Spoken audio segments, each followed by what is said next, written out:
Let's say that the consensus is that our species, we being the higher primates, Homo sapiens, has been on the planet for at least 100,000 years, maybe more.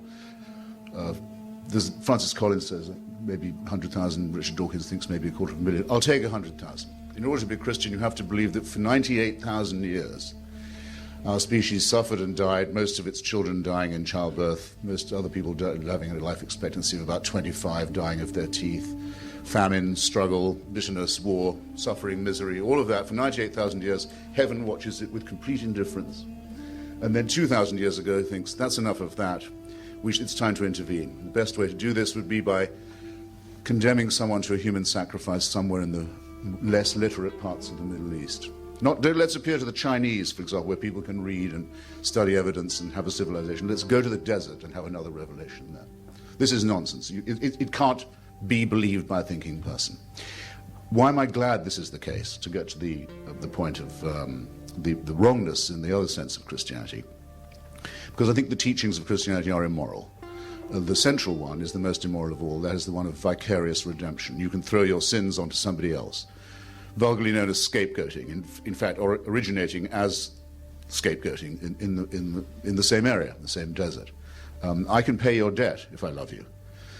I can serve your term in prison if I love you very much. I can volunteer to do that. I can't take your sins away because I can't abolish your responsibility, and I shouldn't offer to do so. Your responsibility has to stay with you. There's no vicarious redemption.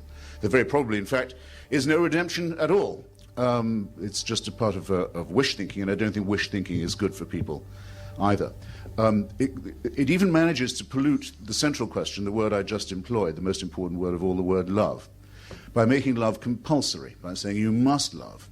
You must love your neighbor as yourself, something you can't actually do, but you'll always fall short, so you can always be found guilty. By saying you must love someone who you also must fear, that's to say a supreme being, an eternal father, someone of whom you must be afraid, but you must love him too. If you fail in this duty, you're again a wretched sinner. This is not mentally or morally or intellectually healthy, and that brings me to the final objection. I'll condense it, Dr. Olasky, which is this is a totalitarian system. If there was a God who could do these things and demand these things of us, and who was eternal and unchanging, we would be living under a dictatorship from which there was no appeal, and one that could never change, and one that knows our thoughts and can convict us of thought crime and condemn us to eternal punishment for actions that we are condemned in advance to be taking. All this in the round, and I could say more, it's an excellent thing that there's absolutely no reason to believe any of it to be true.